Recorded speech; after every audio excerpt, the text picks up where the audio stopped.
Hey there, guys. All right, today we are back with another week of World War II. Number 41, June 8th, 1940. Will Britain remain? Well, I wonder what happens. I totally don't know. No spoilers, okay? No spoilers for this season of the World Wars, okay, people? Anyways, last week Dunkirk was happening. They're still evacuating. Let's see if they this week I'm assuming everyone gets evacuated. Oh well, as many people as possible get evacuated. I don't know how many were captured. I'm sure Indy will tell us. Let's dive in. Yeah, well, everyone wants to go to the south of France. Why should they be any different? Honestly, fair. Actually, I don't know if I want to go to. I don't know if I just want to. I don't want to go to France. French people are kind of French. I also just don't want to get on a plane. Planes are scary. Not that like driving is any safer. I don't like driving either. If I could just walk to work and to the gym, I'd be fine. But no. The automobile industry of the USA must demands car, which, anyways. Okay. June 8th, 1940. There are two active invasions in Europe as Count this 'em. week Two. begins. But by its end, one has ended while the other has shifted into Phase 2. Phase 2, you said. I'm Indy Nidell. This is World War II.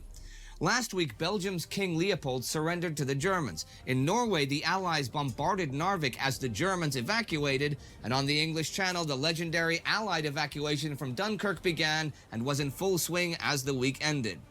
On the 2nd, as this week begins, the Dunkirk perimeter, now manned by the French, is broken, but the Germans cannot get to the town itself. Still, the beach area is down to around just 2 miles. The evacuations now continue by night, and 26,256 men, including the last British units, leave this day. There are plenty of ships still, but the French have not really been given proper orders where to go, nor even which piers are in use. The British, though, continue to aid the French with both aerial and naval support, so 53,000 Frenchmen will still make it out. Yay. Okay. That seemed like a pretty kind of abrupt cut to footage here, which I'm not against seeing footage, but like I felt like Indy had more to say and then it just got cut off.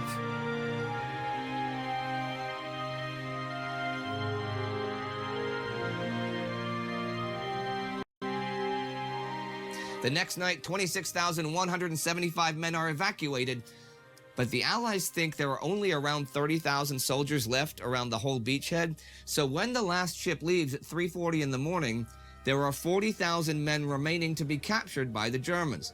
Oh. On the morning of June 4th, And that's all French men, isn't it? the Germans enter Dunkirk and take those men.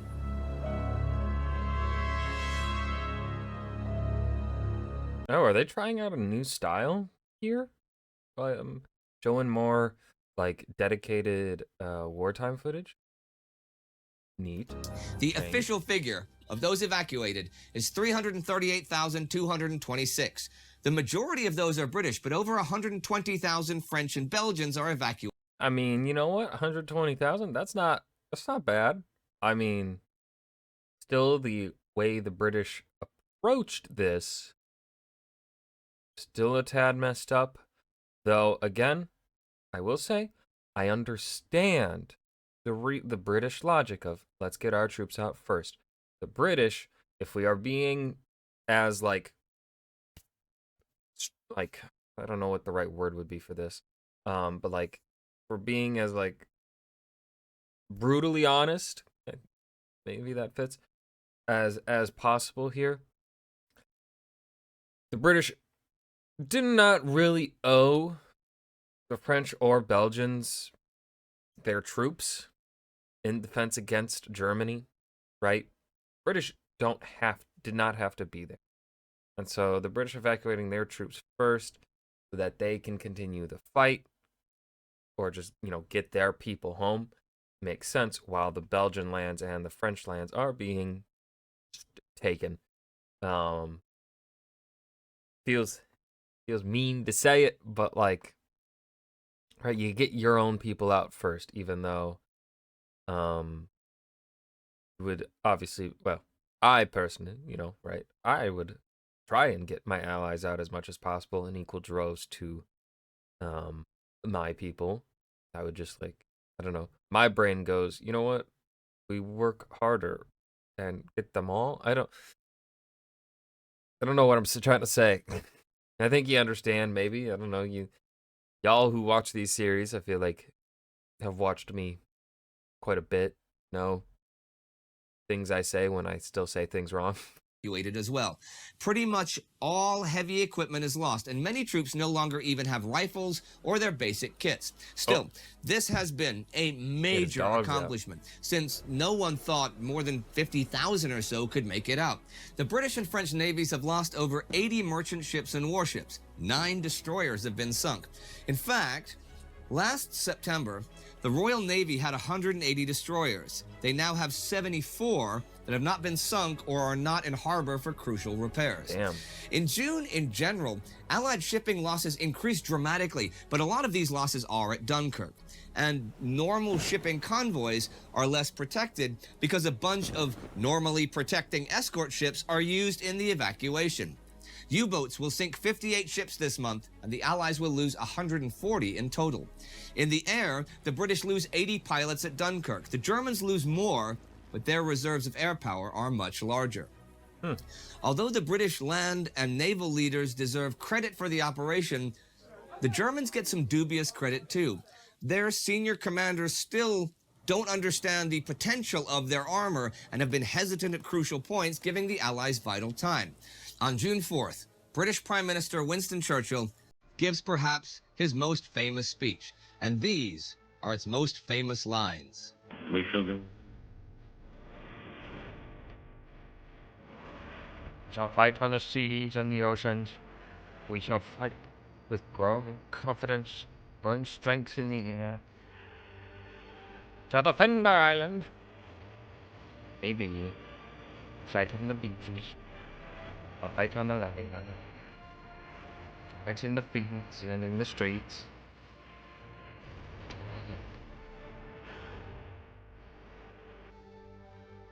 I don't know why, but Churchill, especially with the line "We shall never surrender" there, he does kind of sound like Emperor Palpatine in Episode 3, when he declares that the Galactic Republic shall be transformed in the First Galactic Empire. Specifically, First Galactic Empire. That line, in my head, it's been a couple years since I watched Episode 3, and that line there from Churchill, "We shall never surrender," sounded very similar to me.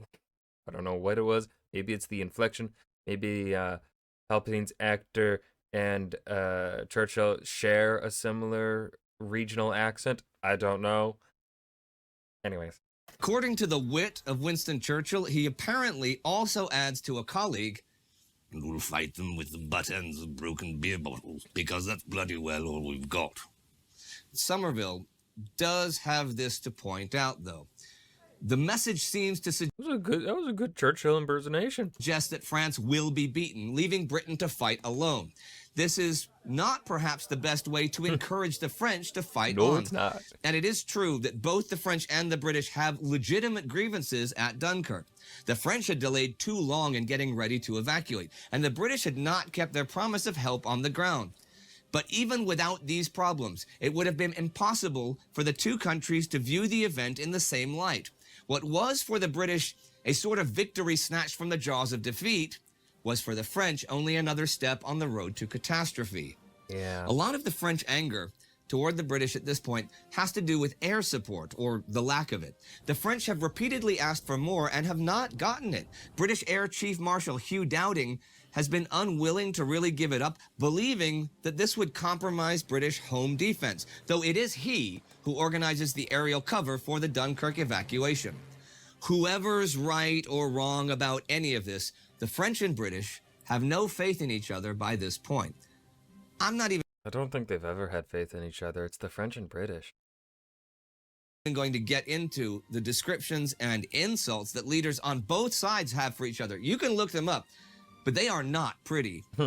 Something interesting I read also in Julian Jackson. I know I've quoted him a bunch lately, but his book it's really good when talking about motives and motivations. Anyhow, the truth was that many French leaders were in effect asking Churchill to commit everything to a lost cause on the assumption that once France had fallen, Britain would not be able to fight on. It therefore had nothing to lose in sacrificing the RAF in the Battle of France. For the British, however, the Battle of France was not the war. And indeed, the Battle of France is still raging on the ground, now in a new phase. On the 5th, German attacks on the Allied line at the Somme begin. The French have used the Dunkirk lull to build up their defenses, but not really enough to compensate for how weak they've become. Army Group 3 holds the Somme near the coast, and Army Group 4 is on the Aisne. The German armor takes the lead, and the heaviest fighting this day is the line between Amiens and the sea, where Hermann Hoth's 15th Corps attacks. They break the line the next day. Ewald von Kleist is held off between Amiens and Péronne, but further inland, Heinz Guderian takes bridgeheads over the Aisne. By the 7th, the Germans are only some 30 kilometers from the Seine at Rouen. All of this offensive, though, the thinking behind it and the preparations leading up to it, as well as the bombing raids on Paris that happened this week, deserve to be covered in more detail. And that is detail I will go into next week. Imagine, like, this is one thing that, like, this series has the potential to do for some people. Because, like, this is an educational show, and so this is a show that I do believe, right, like, the middle schoolers could listen to and follow along with, right? I don't know if I would let elementary school, I don't know if, I think this would be a bit much for elementary school kids to watch. But definitely I think middle schoolers could handle how this channel covers World War II. But what would be so, like, what would be so cool was for this to be kind of how you learn World War II, in the sense that you're watching this week by week and you don't know how World War II ends. Like, kind of thinking of it like a TV show that is, like, I don't know, super old that everyone else has seen, but you somehow avoided spoilers for the ending. Imagine that, but applying it to World War II, and you're learning about World War II for the first time through Indy. Now, of course, getting to the age in which I just said, I feel like is a good age range to watch, as the youngest I feel would be able to follow this series along, middle school. Getting to middle school and not knowing about World War II, of course, is, like, at least from what I remember about my education, my youthful education, impossible. You know how World War II ends pretty much by middle school. I think you learn it, when did we learn it in elementary school? I don't know if we really ever learned it specifically. I think we just, man, I really do not remember elementary school at all. Oh well. Week, partly backtracking to cover events this week so I can talk about that offensive in one longer narrative and now cover other stuff that needs to be covered this week. I want to look way to the north. Eduard Dietl, commanding the Germans around Narvik, has permission from Adolf Hitler to retreat into Sweden and be interned if necessary. It's not necessary. The Norwegian commanders and government are informed at the beginning of the week that the Allies are going to evacuate. They can't believe this. They have the Germans on the run from Narvik. Some Norwegians think they could beat the Germans there on their own. Some that maybe they can create a free northern Norway. But these are just dreams. On the 7th, King Haakon and his government leave Norway, and by the end of the week, all Allied troops have been evacuated. Norwegian commander Otto Ruge remains with his men and surrenders to Dietl the 8th. Oh, Ruge. I was expecting to hear Ruge. He continued the good fight. Yes, not. The Norway campaign. But I mean, what is there to do? He owes his men who have been fighting. He's like, if he believes it to be a losing cause, might as well surrender. Is over.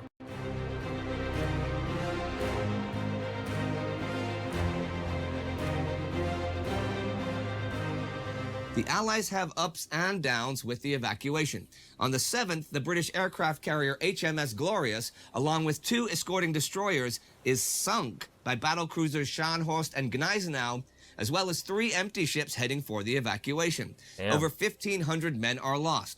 However, both German ships are hit several times, and Scharnhorst is badly damaged. They retreat to Trondheim, and the evacuation convoy can proceed without interference.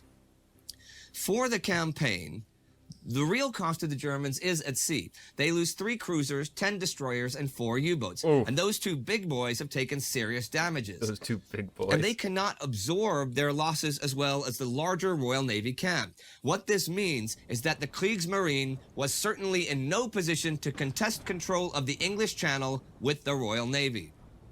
However, Germany secures the Scandinavia minerals and iron ore route. Admiral Erich Raeder gets the naval bases he wants, which means that a British blockade will be a lot tougher to impose and enforce, and the Germans loosen British control of the Atlantic approaches.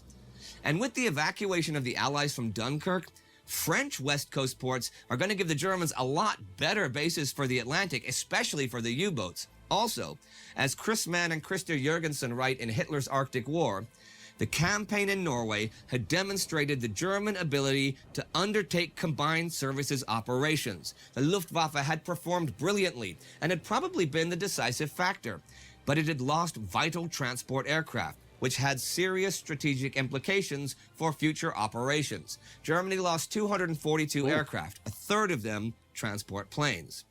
So Norway is in the end unable to make real use of Allied assistance against the invader.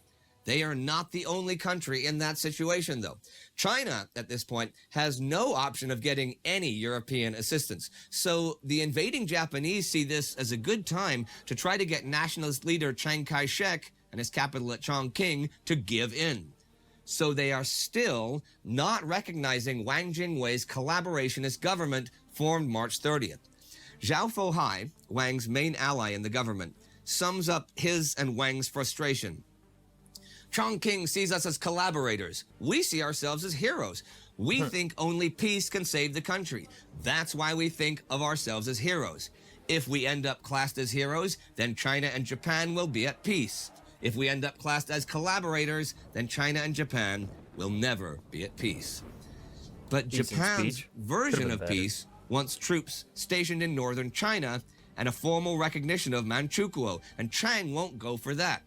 But Chiang is under pressure with the Japanese advancing on Yicheng, and negotiations resume in Macau June 4th through 6th, though nothing comes of them.